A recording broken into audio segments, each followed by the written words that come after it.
information shared on Girl Pray On It is for educational and informational purposes only and is not a substitute for professional mental health advice, diagnosis, or treatment. Although I am a licensed mental health counselor, I'm not your therapist. Unless, of course, you're one of my clients. In that case, I am your therapist, and I'll see you in our next session. Listening to this podcast does not create a therapeutic relationship between us. If you are experiencing emotional distress or a mental health crisis, please seek support from a licensed mental health provider in your area or contact a crisis line. Always pray on it, and also reach out when you need help. But not to us. Assalamu alaikum. Walaikum salam. How are you doing? Good. Alhamdulillah. That's great. Alhamdulillah. I'm doing great. Alhamdulillah. Great. Yeah. And welcome back to another episode of Girl Pray On It. I'm Rebecca. And I'm Aisha. Welcome. Yes. All right. So I feel like as a hijabi, I can get away with wearing less formal, like business attire than other people because I wear the hijab. Explain. Because the hijab just like kind of like puts everything together. So even if I'm wearing like kind of like a semi-formal top, and I could even wear like leggings and boots or like something that's just not super like formal business attire, but I can get away with it because I'm a hijabi.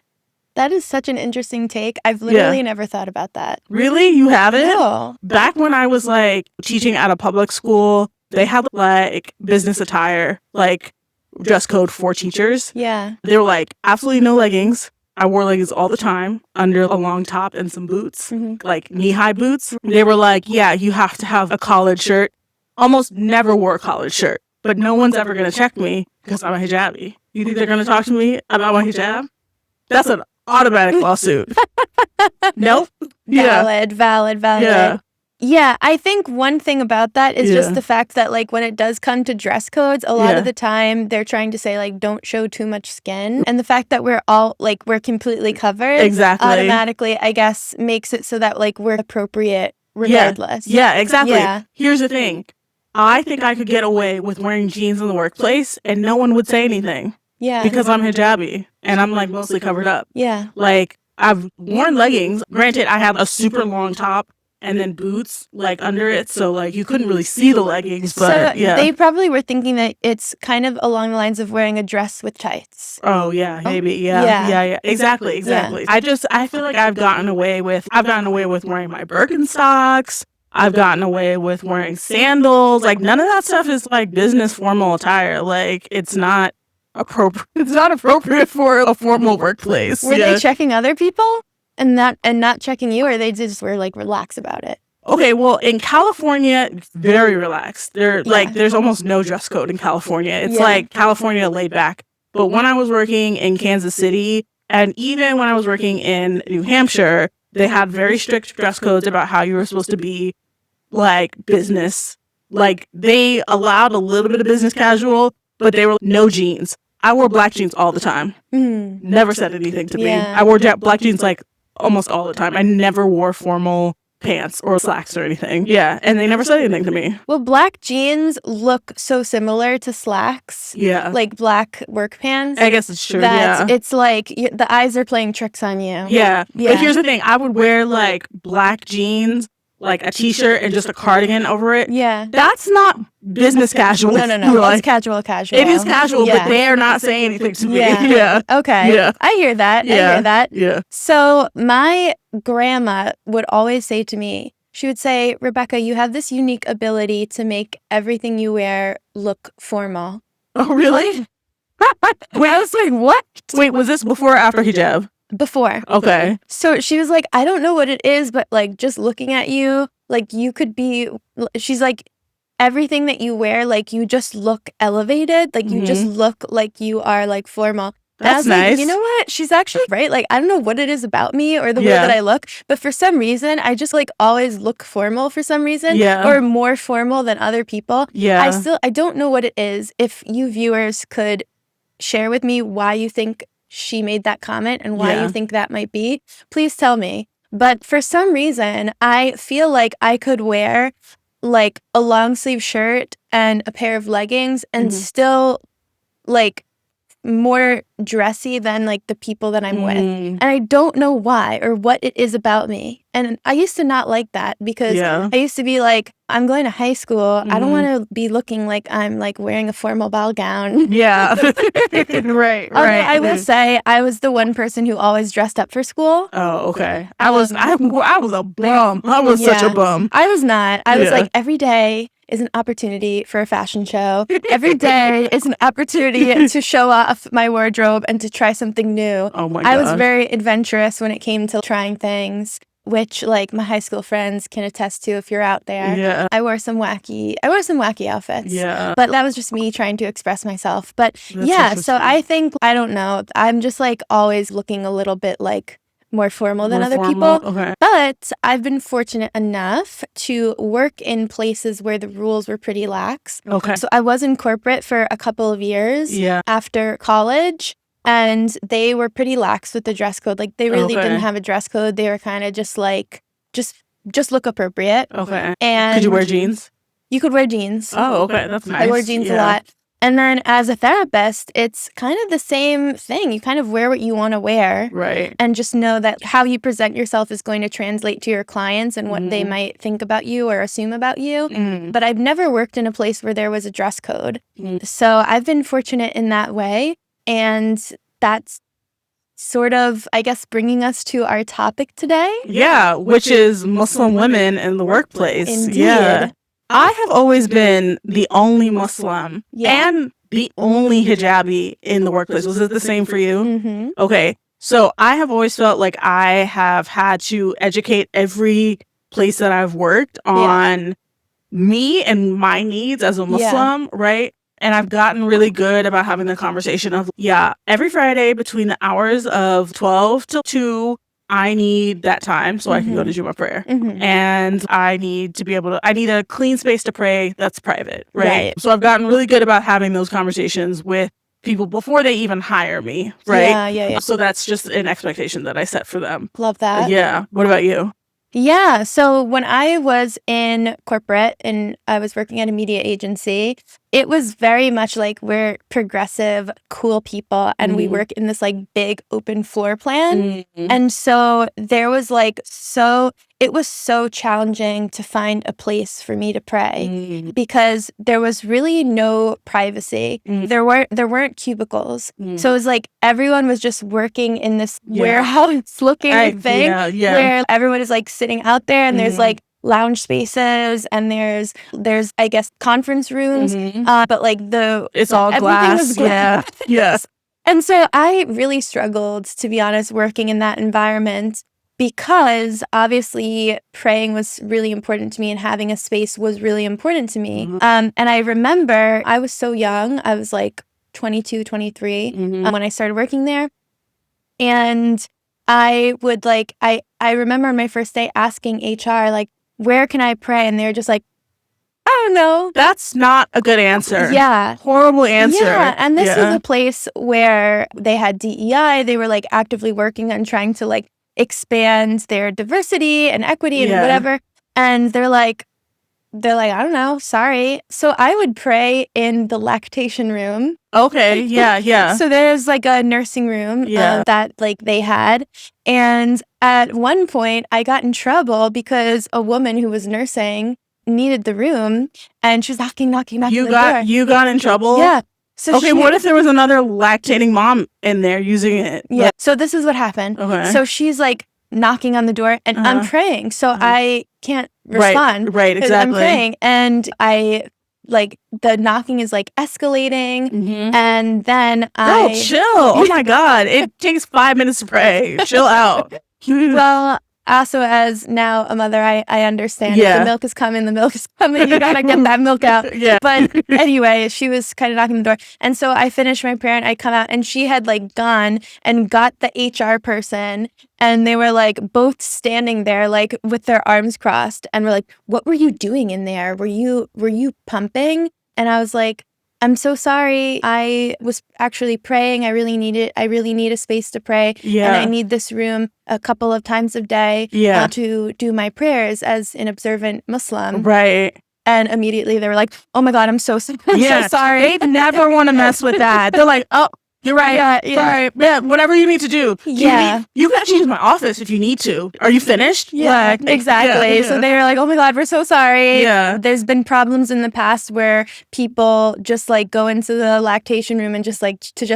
Yeah, like, just or to take lie a nap. down or something. Yeah. And so I actually befriended the like woman who needed the room, and then we would communicate with each other about when to go and when. That's nice. But anyway, that was sort of an experience that I had where like I felt so shy and like scared to find a place to pray. Right. And this is like the most basic accommodation that Muslims who are practicing need. Yeah. And so I think that was a huge challenge for me working in a corporate environment. I think now that I'm a therapist, like obviously things are so different. You have your own private office. There's a lot more ease and comfort in that. But like I really feel for Muslims kind of working in a corporate environment like the one that I worked in, because there's really a lack of accommodation or understanding sort of given to Muslims. Yep. And it's funny, I even remember when I first started working there having to take the HR training. And they even talked about how there was like a Muslim who needed accommodation for praying in the middle of a meeting. Yeah. And I was like, okay, so you have training. This HR training, but they didn't take any of those grinds. Yeah. But like you don't, Yeah. So I think that's a really big challenge facing Muslim women in the workplace, especially 100%. like in corporate settings. So that sort of brings up the topic of what do you think are sort of the biggest struggles for Muslim women in the workplace? Yeah, the prayer, like having a quiet, clean space to pray is obviously number one, right? For me as a teacher, it was easier because you could just pray in an open classroom and that was fine. But sometimes you share rooms, and sometimes there's not even an open classroom to go into. And so just trying to find a place to pray has been an issue for me as well, right? But yeah, every company, every job should have a space that is open for people to go pray in, or be a lactation room, or even just be like a room to go just like zone out for a minute, right? And then I personally love to go to Jummah every week. That's one of the ways that I feel like I can be connected to Allah. It helps me just like have that one time in the week to just like decompress. So I personally like, for whenever I'm talking to a potential job, I let them know this is something that I want, right? I'm happy to come back in after and make up the hours or do whatever, but I need this time free. Most people are accommodating, maybe not in the corporate world, but that's something that's needed for me. And then obviously like food. You won't believe how many people are just like, they don't know what the hell is going on when they hire a Muslim. Like, I think it's so funny because you guys hire us and you know that us who are visibly hijabis, that we're Muslim. It just takes a little bit of research to know about like Muslims and to know what are some of the things that you could do to accommodate for us. But I would always have to explain what halal was. And, I only eat halal. And they're like, well, we don't have any halal stuff. I'm like, well, kosher is good too. And they're like, we don't have any kosher stuff. I'm like, well, I can eat like a pescatarian. That's fine. And they're like, a pesca what? And I'm like, fish. I only eat fish. And they're like, well, we're not going to have any fish because that's too expensive. I'm like, okay, vegetarian. I eat vegetarian. And so then I got used to just being like, anything vegetarian is fine. And that's where I start. But just that's also a need as well. And then as a culture, I think a lot of company cultures are a little bit too touchy-feely. Just a little bit, right? So that idea of a handshake's not always necessary. A hug's not always necessary. A pat on the back is not always necessary. And as Muslim women, we don't want to have to keep explaining, I don't touch men. I don't do handshakes with men or whatever. For some of us, we do, and for some of us, we don't, right? But I just kind of wish that was a part of all company cultures, to not have to do the handshake. Like, why can't just be like, hey, what's up? How are you? Be enough. So those are some of the things to be aware of. What would you say? I think a big challenge, in addition for sure to all the things you mentioned, is in a lot of work environments, there's this culture around happy hour. Oh, yeah. Yeah. And so when I was working in this corporate space, they literally had a room or like an area called the beer garden where they had alcohol that was free, that the employees could drink. It was free? That's crazy. It was free because it was our clients. Oh, okay. Not my clients. I was very specific. I never worked on an alcohol brand, so don't want anyone putting that out there. No haram, please. Yeah, no haram, please.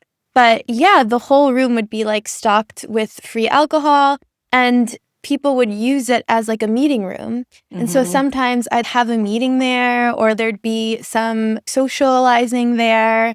And I think that is a huge challenge for Muslims in the workplace.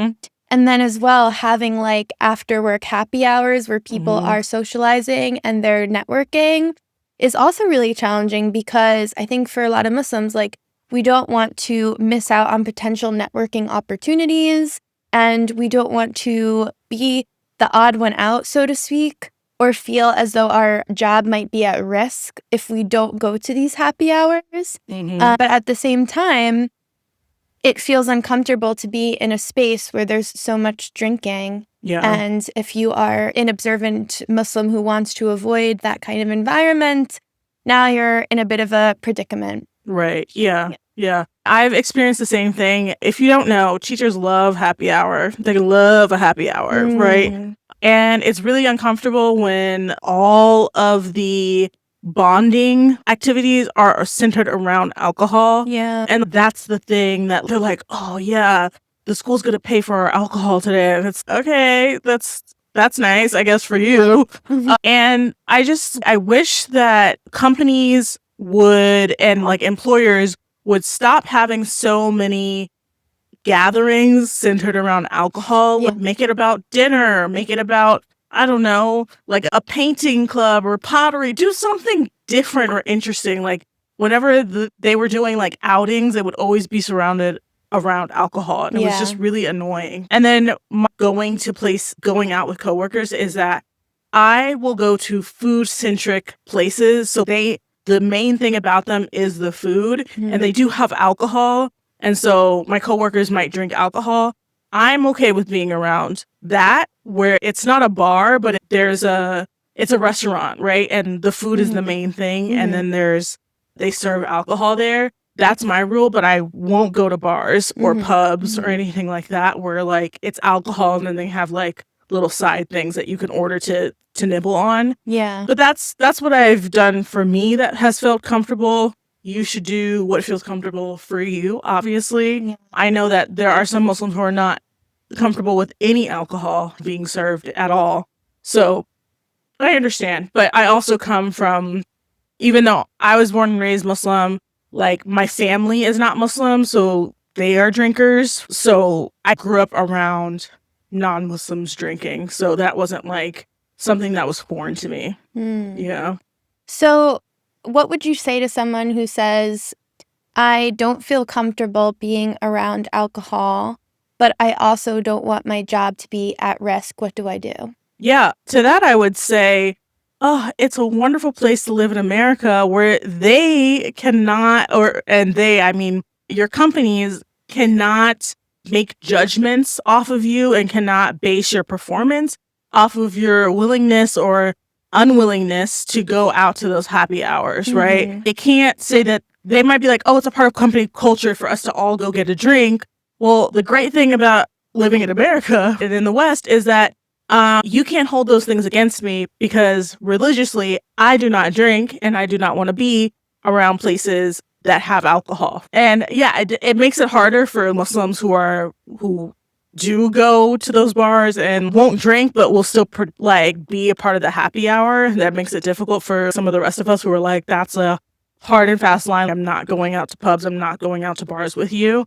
But I would say, if you're able to talk to whoever your higher up is or your supervisor and just say, I'm not comfortable with going to an establishment that primarily serves alcohol. I would much rather go to a small bites like type of restaurant, or like where we can sit down and have a meal together. And if you're comfortable, I think this is an individual thing for different Muslims.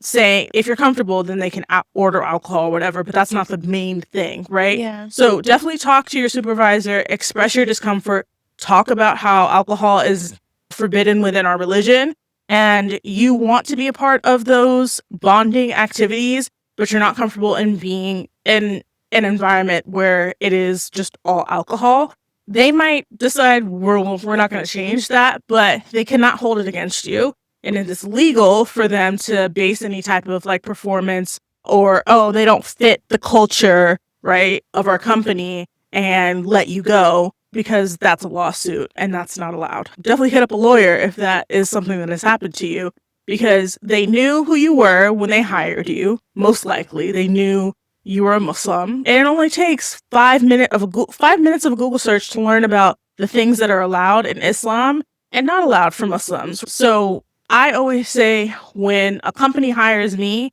they understand that I'm Muslim. So they understand that I pray 5 times a day, that I need to go to Jummah. I fast during Ramadan, and I'm not going to any like alcohol-centric like extravaganzas and events. So you knew that when you hired me. So if it was an issue for your culture, you shouldn't have hired me. And so that's what I say to people. What would you say? Yeah, I would say you're allowed to have your boundaries. And I think when you feel something in your heart, you have to listen to it. If you feel like it is wrong to go to the happy hour and you're feeling guilty or you just don't feel right about it, listen to yourself, and you're allowed to have boundaries within your work settings. Just like we have boundaries in our relationships, we can have boundaries at work too. And like you said, if you need to talk to someone, if you need to talk to HR and set those boundaries, you can do that. And yeah, I think I would just say, don't push yourself to do something that you're not comfortable with for the sake of your career, because at the end of the day, your relationship with Allah and Islam is more important than your career. And obviously, we all have to provide for our families and we have to work. But if it's just not the right space for you, or you don't feel comfortable, or you're feeling there's a lot of pressure, then maybe it's worth trying to find a job that is a better fit or that does feel more comfortable. Yeah.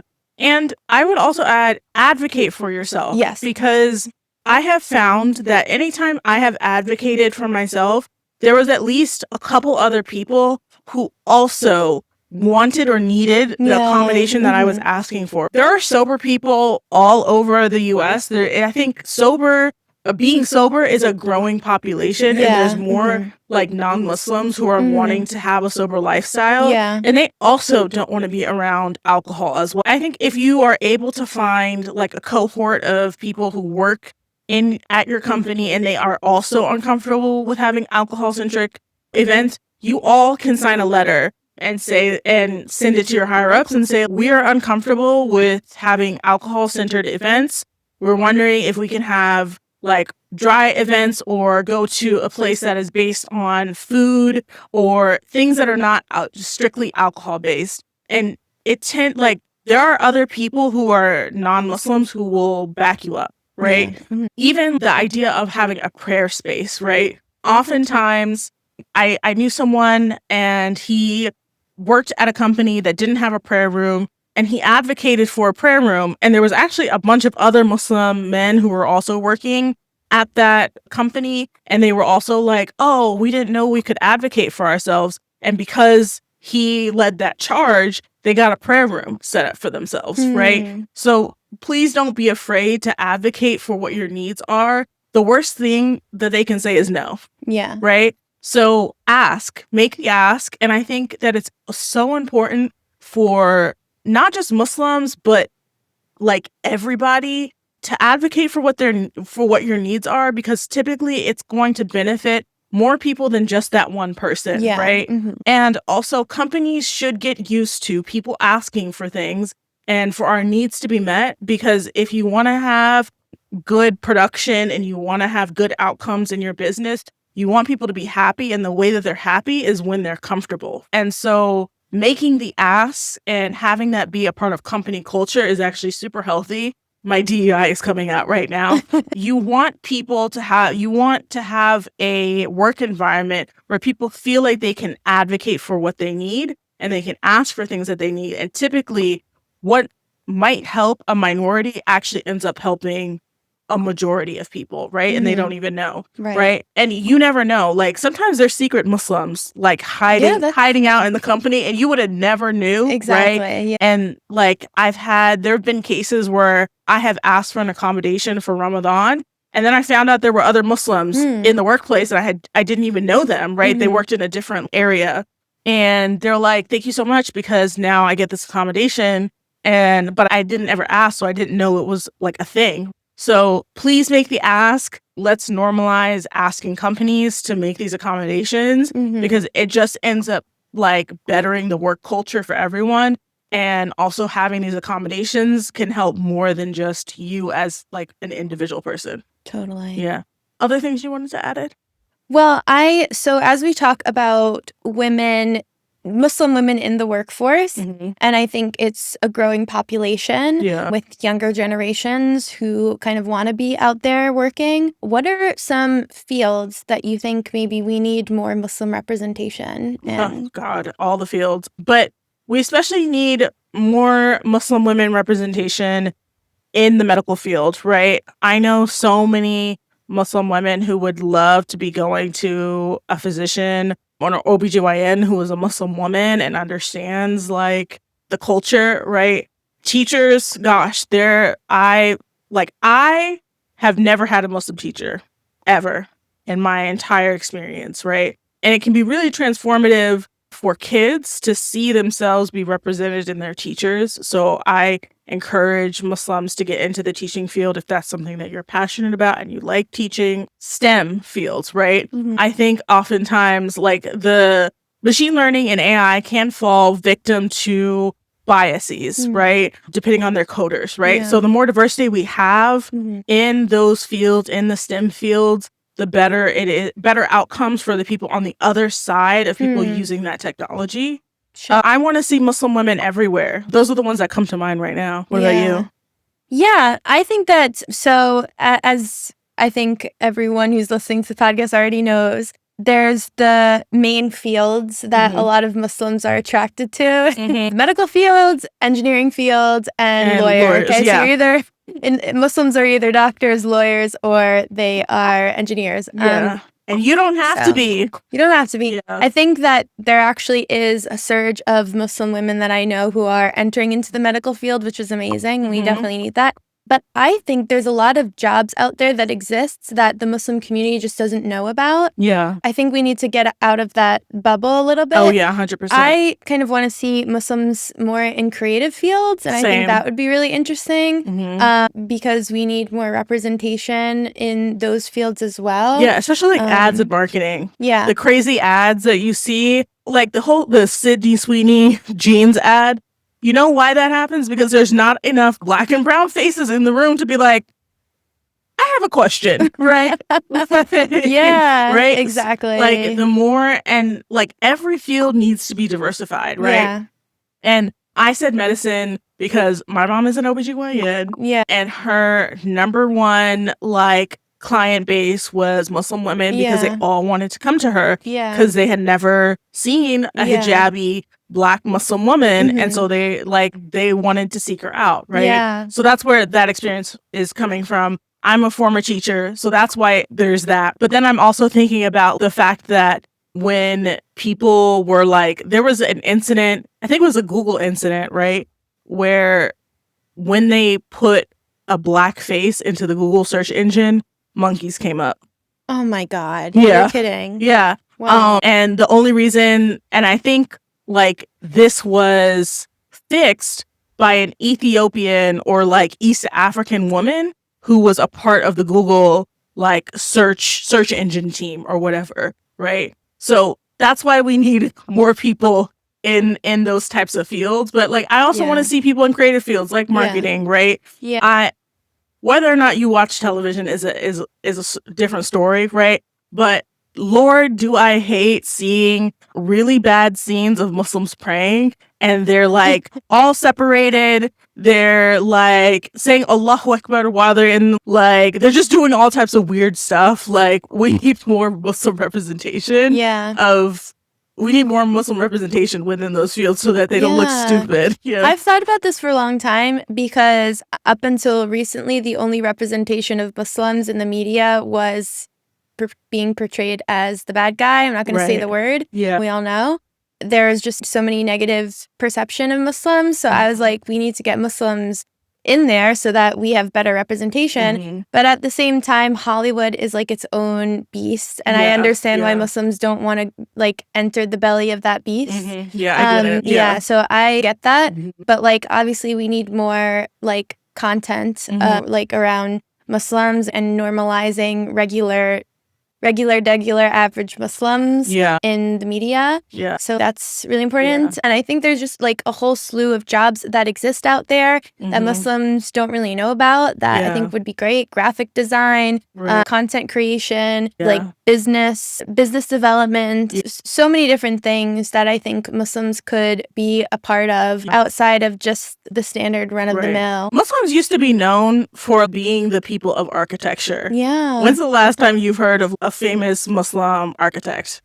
Haven't heard of it. No. Now, let alone a famous woman Muslim architect. Yeah. Right? And I want us to also bring back Muslim women scholars, right? Like, I think we need more of that. Sure. And not just Muslim women scholars just for that, but to talk about and to revive all of the practices of the female Sahaba, right? Yeah. I think oftentimes like a lot of that history is lost or not taught. It's not, we don't learn about like Muslim women in Muslim Islamic history, right? It's not something that's being taught. Yeah. So I want to see that as something to a comeback. For sure. And you talking about this just made me realize I don't think I've ever read a book by a Muslim woman, and I don't mean nonfiction. I think it'd be really cool to read like a fictional novel, like a novel from a Muslim, like female Muslim I'm writer. a part of a Muslim book club, and we read almost exclusively from Muslim women. Oh, I love that. Yeah. So we need more of those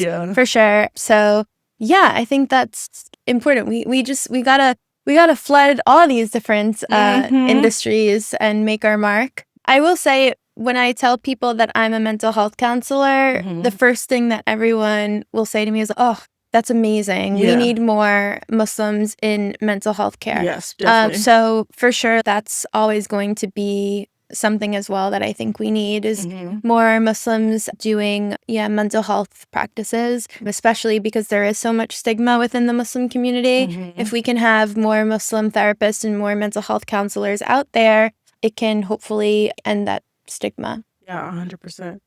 All right. I think that's it for this segment. Yeah. And we will be back with listener letters.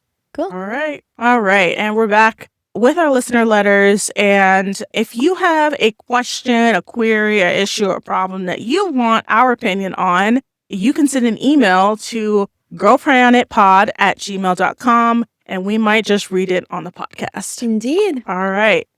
I am a Muslim woman in my 20s, and I'm still learning about Islam. Work has been something that troubles me. No, it's not because I feel pressured to work.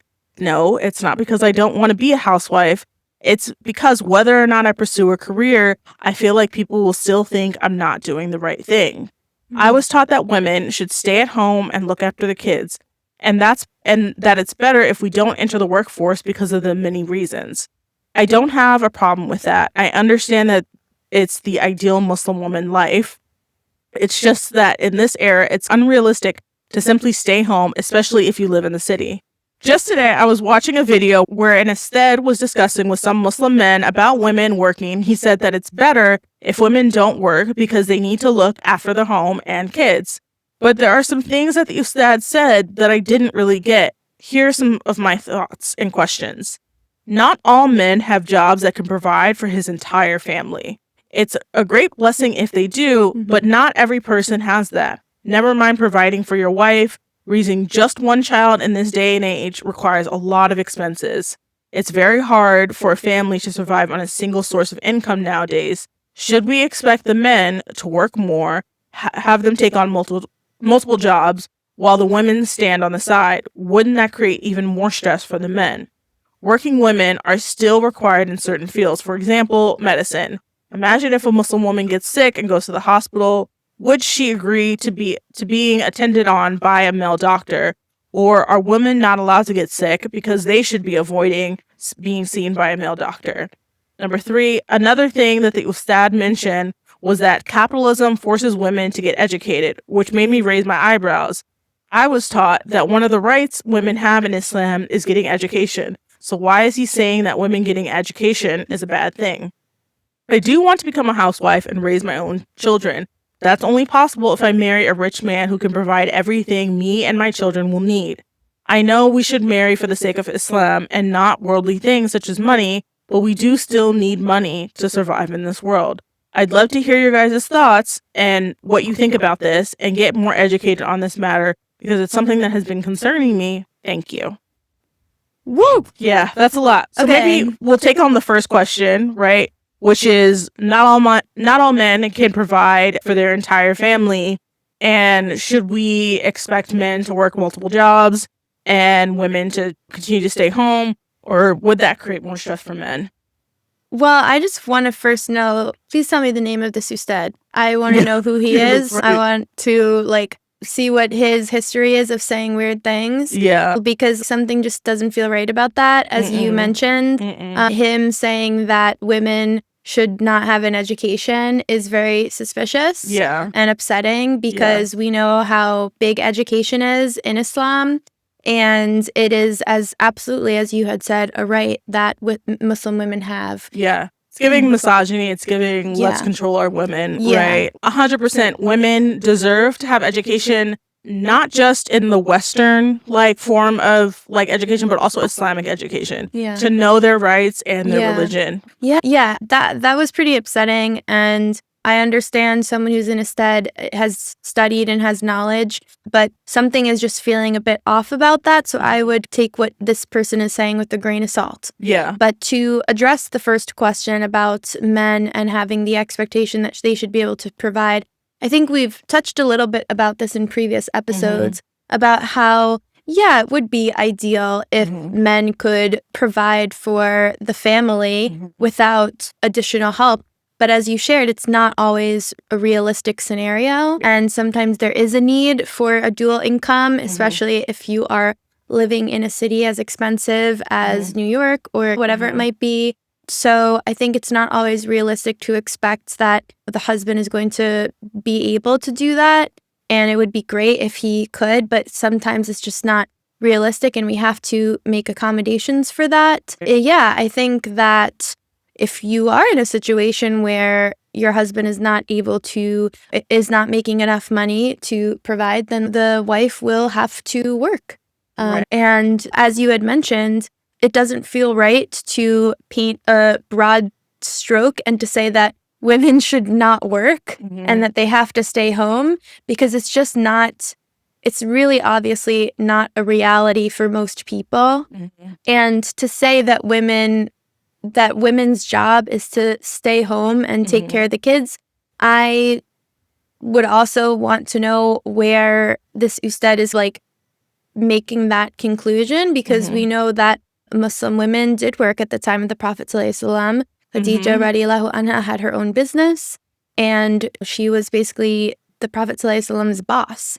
There's something that is a little bit fishy and off about what he's sharing. Yeah. Women are absolutely allowed to work. And I think that if the statement was amended and if the statement was more so along the lines of it is ideal for a woman to be able to raise her kids while she has a career, if there is enough community and family support, I think that's the ideal. One of the reasons why I chose the fields that I'm in is because I felt that it would allow me enough flexibility to have a family but continue to work on my own terms. So I make my own schedule. I see as many or as little clients as I want to, and I'm able to be my child's primary caretaker. But alhamdulillah, I have a lot of family support, and so we're able to make that work. And for me, that is absolutely the ideal situation. And it's an ideal situation that I can have my own dreams and my own aspirations in life. And I think that's important for women.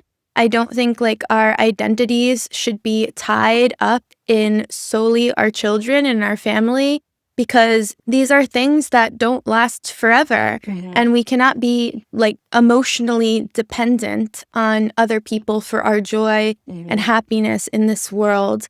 I think that it's really important for moms, especially, to have their own hobbies and passions and identities outside of being a mom.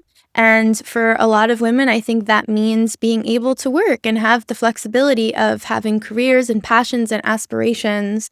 So I think that the ideal is going to look different for everyone. Maybe for some women, it is ideal to be able to just stay home full time and look after their kids. And I love that for you. But for other women, the ideal may be that they balance and juggle having a family with also working a couple times a week, full-time or part-time, whatever feels appropriate for them and their family. But every family's needs are different. And I believe that all women should seek out education, should at least bare minimally get their bachelor's degree and work a few years in whatever field you studied in, for the simple fact that not all men will stay or stick around, right? You might end up getting a divorce and you're going to need something to have as a backup. Your husband could get sick for a long time, or God forbid, he could pass away, right? And you do need to have something to be able to support your family, or at least yourself, if that were to occur. And there's nothing wrong with becoming a stay-at-home wife or becoming a stay-at-home mom, but you should at least have a couple years of experience under your belt and a degree, so that you have something to fall back on later in life, or you might need to pull out that degree and go get a job. And I was also going to mention that if a man wants to go get a second job so that you don't have to work, let him. Let him. It's his job. It's Islamically, it's his responsibility to take care of you, and that's great. And if he's willing to do that, that's great. And if you want to take off some of that burden from him, you have that ability to do so, and it's considered charity. So just so you... Yeah, I think everyone's feelings about this are going to be different, and everyone's like individual and family needs are going to be different. I think that if your husband is working 2 jobs, like there's less and less time for the two of you to spend together and for him to be present with his family. So I think like these are sort of individual choices that each family is going to have to discuss. I think the point of this matter that both of us would agree upon is like in no way is it wrong or bad for a woman to work, especially if your family is in need of that. Yeah, definitely. And I would also say that if the husband is unable to take care of everything, right? We know that it's your husband's responsibility to take care of like your basic necessities, right? So like a basic apartment could be a 1-bedroom, right? The bills in that apartment, clothes, food, et cetera, et cetera. And then what I heard from someone on TikTok who said, in our modern age, we should allow the husband to take care of all of the basic necessities, right?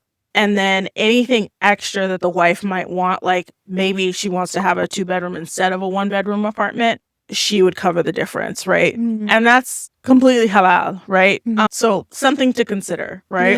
Yeah. All right, let's get to the other questions. And then you also mentioned working women are still required in certain fields, like a doctor, right? You should know that if it comes to your health, right, you can be seen by a male doctor if you have to, right? It's fine to not be in hijab when you are seeing a male doctor for a medical reason. So I don't want that to like influence anyone to not see a male doctor if you need to. Obviously, the preference, I think, for most Muslim women is to see a Muslim doctor. But I want to be clear that you can be seen by a male doctor if you need to be, right, for a medical reason. It's so funny. Like, obviously, I agree with you, but it's so funny because I feel like a lot of men would not feel comfortable with their wife going to see a male doctor, but then they also would not feel comfortable with their wife pursuing a medical degree and like becoming a doctor. So we can't win, but either way, I obviously second what you say. And I also agree with her that we need to have female Muslim doctors out there. And that's really important. So it is, as you said, like it's another reason why women are allowed to work and should be able to work within the Muslim community. 100%. And then the last question was around education. Yeah, education is not a bad thing. Don't know why he framed it like that, right? Where he said capitalism forces women to get educated. That's fine. We should all become educated. I think, like I said earlier, I believe wholeheartedly that all women should go get their bachelor's or even go to a trade school and get your certificate or whatever. Something to demonstrate that you can get a job, right? And be in that field. I don't know why he said that. Clearly his bias is coming through. Sure. Yeah. It's also funny because a lot of women are not going to get married until they're in their like mid-20s, early to mid, maybe late 20s, early 30s.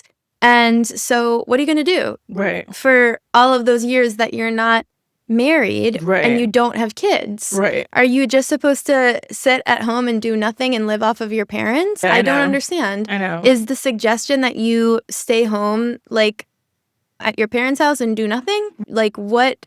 I don't understand. Like what are they suggesting the alternative do? Because to me, what it sounds like is that's an expectation where a woman should just stay at her parents' house and just sit home and do nothing. And then get married and move into her husband's house and then be the housewife and raise the kids. It just doesn't really make sense. What are you supposed to do during, like, in between those two time periods?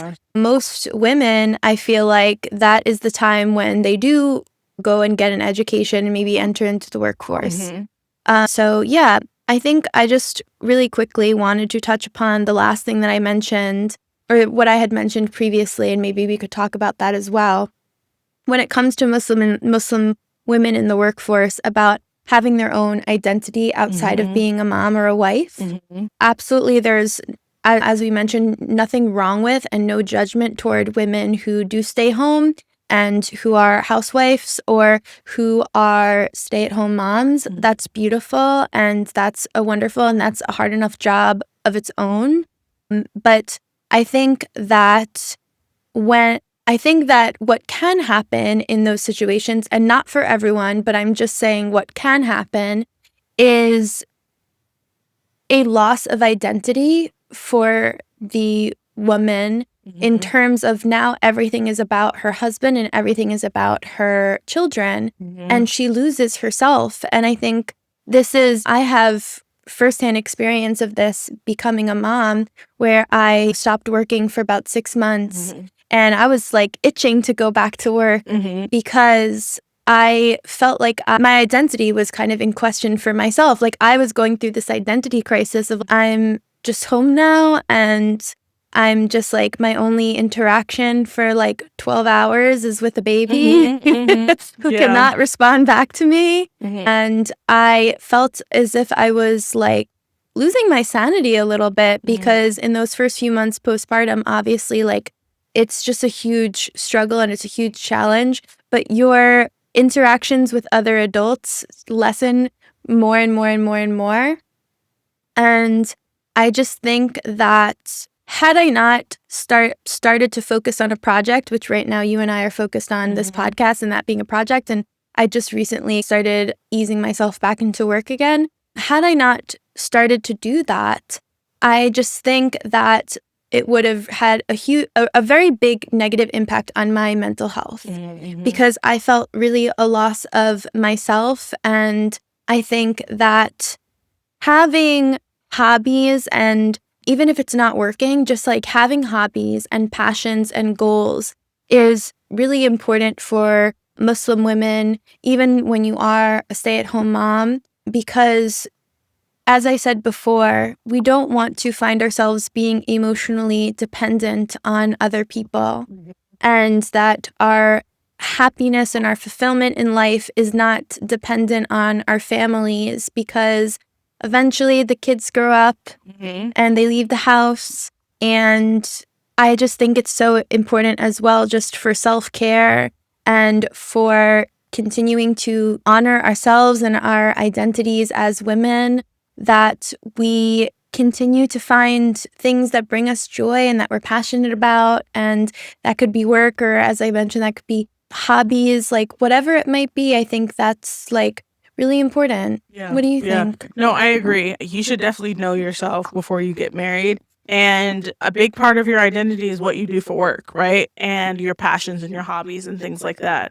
I'm all for women in the workplace. I'm also for being a stay-at-home wife, being a stay-at-home mom, right? I am for whatever women want to do. Totally. Yeah. But yeah, I agree with you. It's important to have that identity outside of any type of relationship. You should want to know who you are and have that relationship with yourself before anybody else. Anything else to add? No. All right. If you have a question, query, or something that you want us to give our opinion on, don't forget to send an email to girlprayonitpod@gmail.com, and we might just read it on the podcast. Sounds good. All right. So now is the part of the podcast where I, Aisha, look at the camera and I rant about something that is bothering me that day, that week, that month, whatever. And today, the thing I'm going to rant about is I am so tired of being the poster child for diversity in the workplace. They always want to take my picture. They're following me around with a camera. They're like, oh, can we get a shot of you in doing your work and teaching and stuff like that? And it was like that when I was in schools, right? Because I went to predominantly white institutions, private schools, and then in high school, and then in college. And they always they're like, a Black Muslim woman in a hijab. Yummy, give it to me, right? And they always just want to come up and take your photos, and they want to do the same thing at your workplace so that they can plaster you all over their social medias and their web pages and whatever. And I'm so sick and tired of it, especially because it is never as diverse as what they make it look like on the website. That is so true. Never. It's never as diverse. I'm so tired. I've now done the thing where if a company or I'm working for like a school and they ask to take my photo, I'm like, no. Unfortunately, no. Unless I feel like your school is just doing a bang-up job around diversity, equity, and inclusion, you cannot use my likeness on your website and promote diversity through having me. Plus, I'm your only Muslim teacher or your only Muslim employee. I might be one of 2 Black teachers. So I'm just so tired of it. And I'm sure other Muslim women who are non-white can agree and understand. Have you ever had that happen to you? Kind of. Yeah. There was like a very short period of time where I was posting a lot on social media, and I tagged Kohl's in one of my posts on social media, and they reached out to me and they were like, we love your image, we love your picture, can we put you like on our social media pages, and we want to put your picture in our stores. Of course you can, as long as you pay me. So I was like really excited because it was like I felt like I was fulfilling a lifelong dream of being a model. Yeah. And so I was like, oh yeah, sure. And other people in my life were like, why are you letting them do this for free? They should be paying you. Yeah. But I was like too shy and embarrassed to ask for compensation because I felt like if I asked, they would take it away. And so, they used my image in their stores and on their social media pages.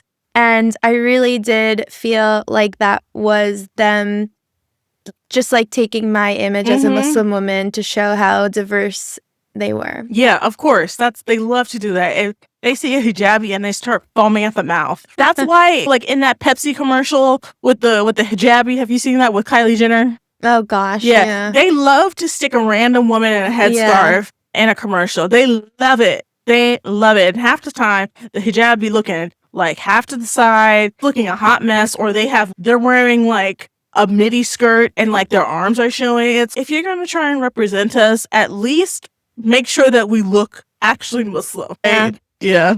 And like we've talked about representation and how that's a good thing. So obviously it is a good thing. But like it's always that they're in the background and they're secondary characters, or they're not characters at all. Their image is just like whooshing through the back. It's like literally 1 second. You're like, oh, that's a hijabi. Yeah, and she's gone. Yeah, exactly. Pan on her for 1 second and then it's gone. Yeah. So we need to be the main characters. We need fair compensation for that. Exactly. Yeah. Exactly. I've even seen, there was this show on Netflix that was about vampires, and there was a vampire hijabi. I was like, how old was that? I didn't remember what it was. I posted a TikTok about it. But like, in what world would a hijabi ever damn her own soul to hell to become a vampire and suck the blood of other people, which is also blood is haram. Exactly. To become a vampire and kill people. That's not the representation we need. Yeah, exactly. Oh my God. Exactly. Take it back. Make the hijabi characters make sense. Yes. Okay? If you're going to include us. And I've seen that in other stuff. There was like a hijabi like witch series, and there was a hijabi. Or no, not a hijabi. There was a witch series, and there was a hijabi. And I was like, come on, bro. Don't you know that we are anti-black magic around here? Like we would never be there, right? No. Yeah. And like, so if you're going to have a hijabi be in a universe, have it make sense. Okay? Agreed. Yeah. Agreed. All right. I think that's it for this podcast. Yeah, sounds good. All right. Great. Well, we will see you later on the flippity flop. This could be a running joke now. All right. Peace. Bye. Assalamualaikum. See you guys later. Thank you for tuning in to the Girl Pray On It podcast. We hope today's conversation gave you something to reflect on. Be sure to follow us on both Instagram and TikTok at Girl Pray On It Pod. And subscribe to our YouTube channel, Girl Pray On It Podcast. And don't forget to subscribe to Spotify, Apple Podcasts, and wherever you listen, so you'll always be up to date with our newest episodes. Stay connected, stay encouraged, and as always, girl, pray on it.